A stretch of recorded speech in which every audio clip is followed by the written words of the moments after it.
a haunting reminder of a thin line between desire and destruction. And something magnificent happened that day. And the Mami Wata appeared, and she said, "I will be back. I will be back.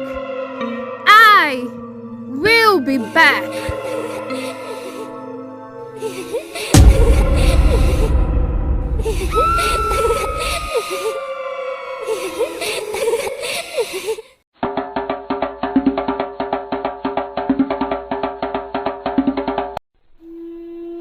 In a serene village of Nkono, nestled on the edge of the shimmering Lake Jaye, there lived a fisherman named Kofi.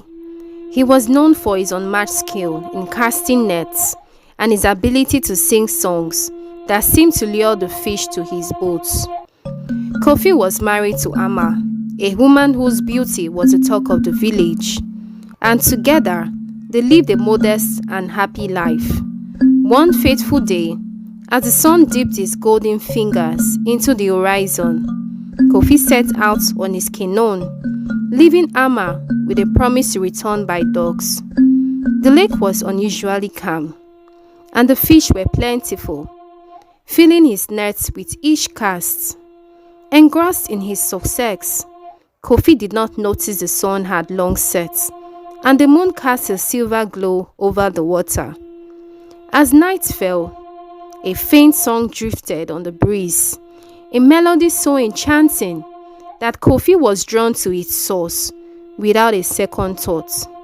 He navigated his canoe through the mist that had begun to rise until he reached a secluded cove where the water was unnaturally still. There upon a rock sat the most captivating creature Kofi had ever laid his eyes on. Her skin shimmered with iridescence and her hair flowed like the finest silk. She was a mermaid.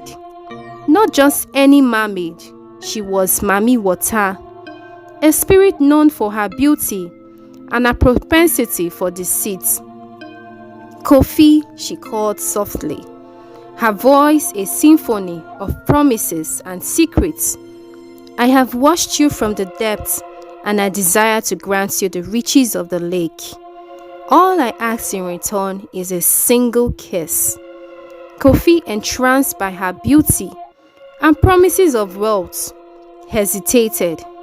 He thought of Amma and their life they shared, but the lure of the Mami Wata's offer was too strong. He leaned forward and their lips met in a kiss that sealed his fate. The mermaid's eyes glowed with a sinister light, and the water around them began to shine. "Now you shall fish for me," she whispered, "and all you catch will be mine. Break these parts, and you shall lose everything you hold dear."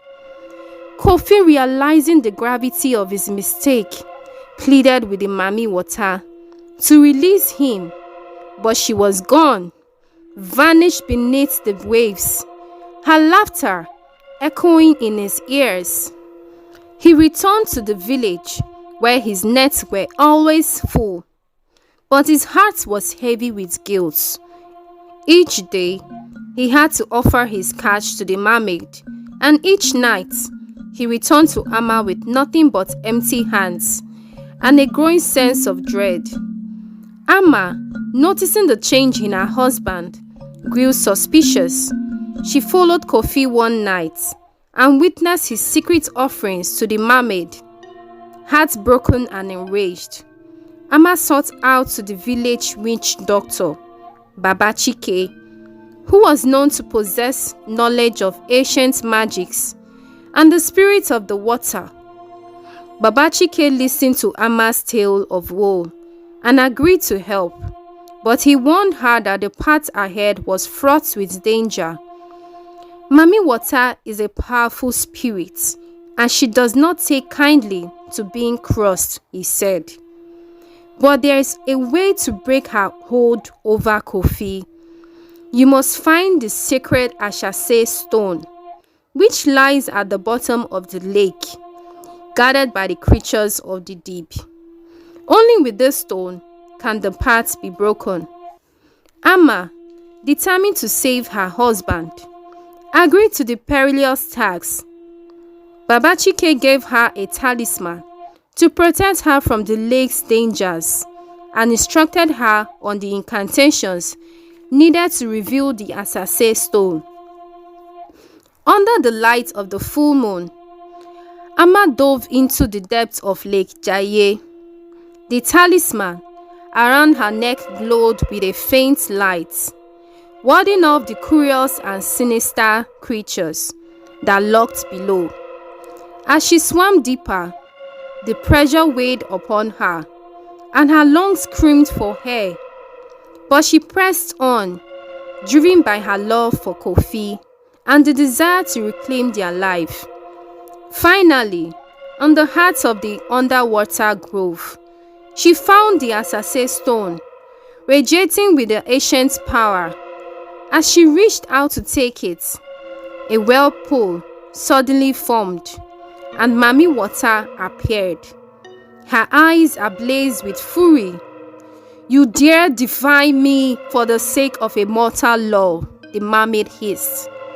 Amma clutched the stone and recited the incantations Baba Chike had taught her. The water around her began to bubble and steam, and the mermaid's grip on the lake weakened. A fierce battle of wills ensued, with Amma's determination pitted against Mami Wata's wrath. The lake churned violently, and the creatures of the deep rose to the mermaid's aid.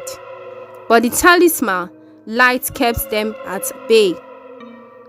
As the final words of incantation left Amma's lips, a blinding light erupted from the Asase stone, enveloping her and the mermaid. When the light dimmed, Amma found herself on the shore, the stone in her hand and the mermaid gone. She rushed to Kofi, who had been searching the shore for her. Fear fetched into his face.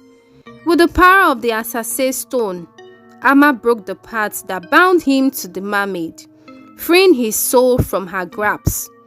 The stone light faded, its magic spent, and it crumbled to dust. Kofi, now fully aware of the consequences of his actions, begged for Amma's forgiveness.